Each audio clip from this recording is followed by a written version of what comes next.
Bonjour, mon histoire aujourd'hui s'intitule « Les épreuves d'une tasse de thé ».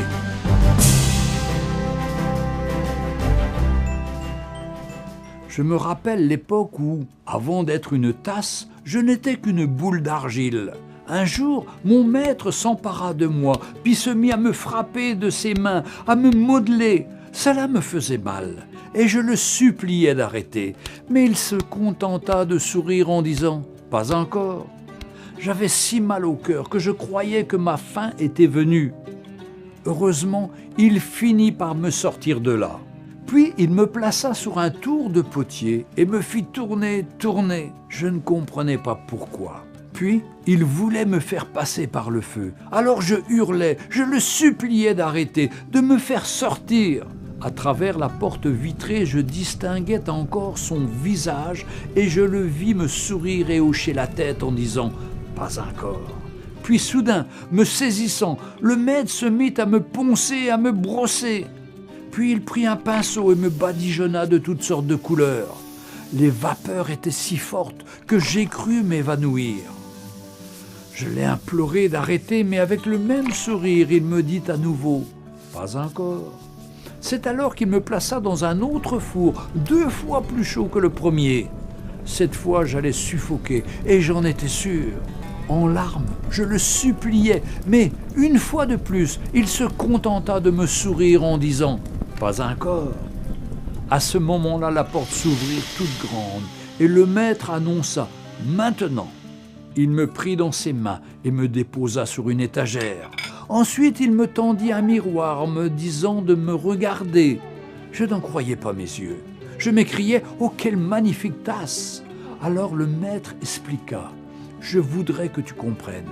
Oui, quand je te frappais et que je te modelais, je savais que cela te faisait mal.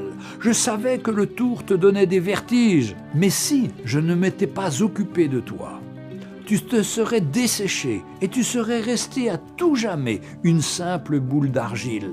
Ta personnalité n'aurait pas pu s'épanouir. Je savais que tu étais incommodé par le ponçage et la peinture. Mais si je t'avais épargné, ta vie serait restée sans couleur. Et le second four, oh, je savais bien qu'il serait presque insupportable. Mais vois-tu, si je ne t'y avais pas placé, tu n'aurais pas été capable de résister aux pressions de la vie.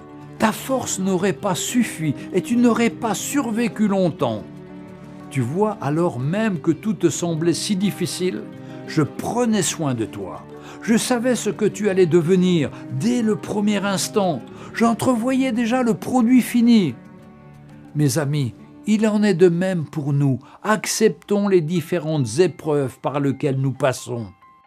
Dans la première épître de Pierre, chapitre 1, versets 6 à 8, il nous est dit « C'est là ce qui fait notre joie, quoique maintenant, puisqu'il le faut, vous soyez attristés pour un peu de temps par diverses épreuves, afin que l'épreuve de votre foi, plus précieuse que l'or périssable, qui cependant est éprouvé par le feu, ait pour résultat la louange, la gloire et l'honneur lorsque Jésus-Christ apparaîtra, lui que vous aimez sans l'avoir vu, en qui vous croyez sans le voir encore, vous réjouissant d'une joie ineffable et glorieuse. » Écoutez ce que nous dit l'épître de Jacques dans le chapitre 1, versets 2 à 4. Mes frères, regardez comme un sujet de joie complète les différentes épreuves auxquelles vous pouvez être exposés, sachant que l'épreuve de votre foi produit la patience. Mais il faut que la patience accomplisse parfaitement son œuvre, afin que vous soyez parfaits et accomplis sans faillir en rien. Si quelqu'un d'entre vous manque de sagesse, qu'il la demande à Dieu et qui donne à tous simplement et sans reproche, elle lui sera donnée. Que le Seigneur vous bénisse. Retrouvez Un jour une histoire sur www.365histoire.com.